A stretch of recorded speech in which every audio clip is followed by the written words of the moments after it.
Bonjour tout le monde. Voilà revenu le temps de notre rencontre. Que se passera-t-il sur notre belle île des Sœurs et chez ses voisins cette prochaine semaine?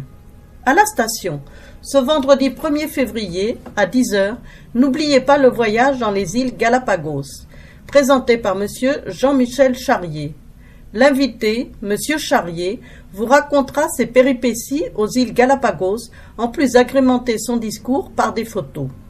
À la petite station ce 1er février également, elle aura le plaisir d'organiser une conférence concernant la nutrition chez les 0 à 5 ans qui aura lieu le vendredi 1er février à 10 h au centre communautaire Elgar. La conférence sera présentée par madame Raphaël Ferland-Véry, nutritionniste.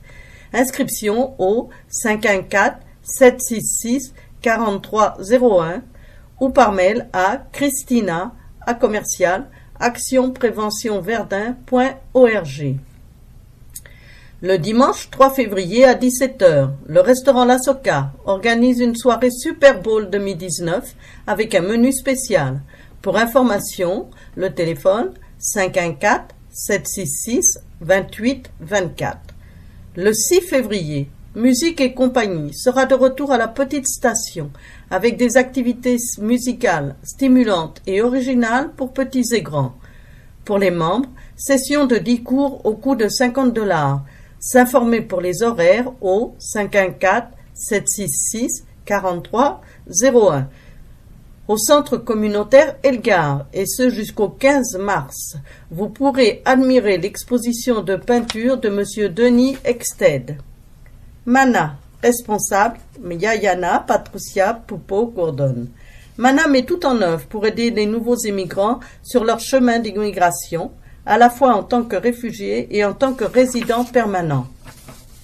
Pour les contacts, s'adresser au 286 rue Elgar, c'est au sous-sol de la paroisse Sainte-Marguerite-Bourgeois, par téléphone au 438-935-5919, par courriel manaccueil@gmail.com.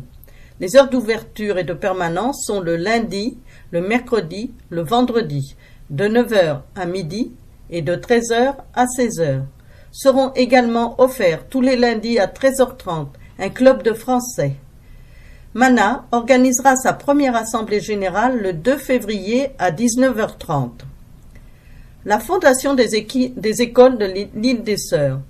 La Fondation des écoles de l'île des Sœurs vous invite à toute première soirée masquée qui aura lieu le vendredi 15 février prochain.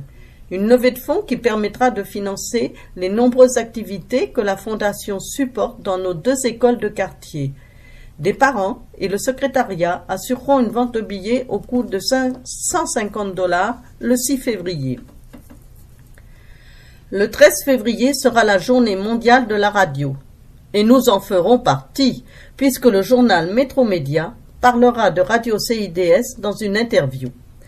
Le 16 février, la littérature québécoise à l'honneur avec Pascal sur Radio CIDS. Une nouvelle chronique voit le jour sur notre Radio CIDS pour les amateurs de beaux textes, soit la chronique littérature.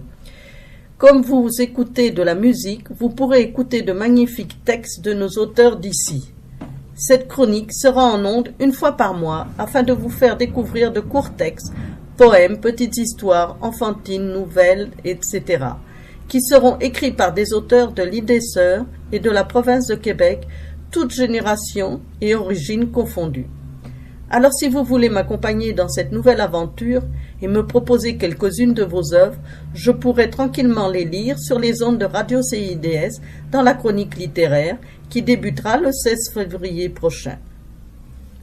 Je reste également disponible auprès des auteurs de l'île DS ou des voisins pour un entretien qui leur permettrait de présenter leurs textes et leurs livres.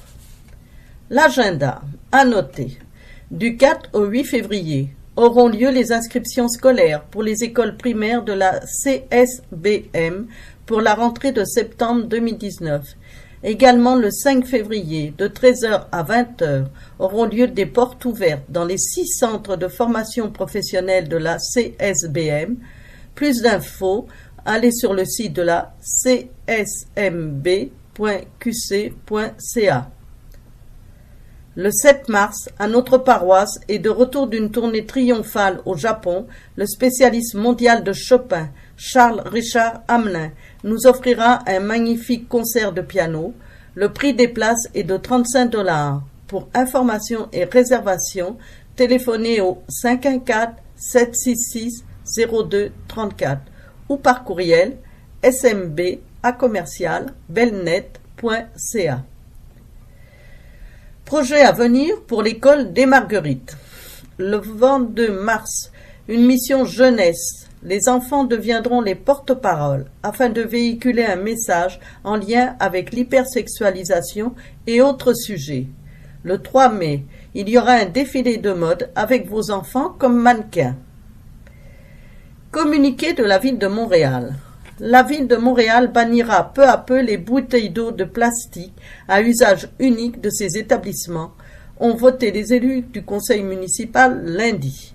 Ainsi, la ville interdira l'achat de bouteilles en plastique à usage unique à travers tous les services et les unités d'affaires de la ville, à l'exception de l'approvisionnement nécessaire en cas de crise ou situation d'urgence. Montréal a récemment décidé d'interdire les boissons sucrées de ses installations en renégociant ses ententes avec les fournisseurs de boissons. Préservez l'environnement en recyclant vos appareils électro. Il y a 2 points de dépôt sur l'île des Sœurs. IGA, marché Louise Ménard, au 30 Place du Commerce, et Renaissance, au 750 Chemin du Golfe. Pour les propriétaires québécois seulement, des subventions gouvernementales pouvant atteindre jusqu'à 5 000 $ seront offertes aux propriétaires québécois lors de la mise à niveau de leur système de chauffage et de climatisation éco-énergétique. Informations et communications passeront par la page de Facebook de Certifié Québec et au travers de Messenger. Pour nos petits amis de compagnie, pour les chats et chiens, un permis délivré par la ville de Montréal est obligatoire et renouvelable chaque année. Un médaillon est attribué au petit ami qui devra toujours le porter à l'extérieur. Tous les chiens doivent être tenus en laisse d'une longueur maximale de 1,85 m. Les chiens de plus de 20 kg doivent également porter un harnais ou un licou. Tous les excréments de chiens doivent être ramassés par le ou la propriétaire sous peine d'amende. Important à savoir, une personne qui contrevient au règlement est passible d'une amende minimale de 300 $ et pouvant atteindre 2 000 $. Le montant varie en fonction du nombre et de la gravité de l'infraction. Un propriétaire de chien coupable de 3 infractions en lien avec l'usage de la laisse perdra le droit d'obtenir un permis pour une période de 5 ans. Un projet troc ton ticket. Lors de l'opération spéciale, la patrouille de contrôle animal peut offrir aux citoyens recevant un constat d'infraction la possibilité de le faire annuler. Certains contrevenants sont invités à troquer leur ticket sur une séance d'information et de sensibilisation de 3 heures sur les règles de sécurité, favorisant une cohabitation harmonieuse entre les citoyens et les chiens en ville. Avant de nous quitter, et pour vous sucrer le bec, après la galette des rois, ne pas oublier que le samedi 2 février sera le jour de la Chandeleur, ou le jour pour faire et déguster de succulentes crêpes, sans oublier sa tradition, soit tenir une pièce en or, ce qui est devenu plus rare de nos jours, ou un bijou en or dans la main gauche, tandis que de la droite, vous ferez sauter la première crêpe. Si la crêpe retombe correctement retournée dans la poêle, vous ne manquerez pas d'argent pendant toute l'année. Ce sera avec ce petit rappel de gourmandise que notre rendez-vous de ce jour se termine. Je vous souhaite une belle semaine et je vous dis à vendredi prochain. Pascal, Radio CIDS.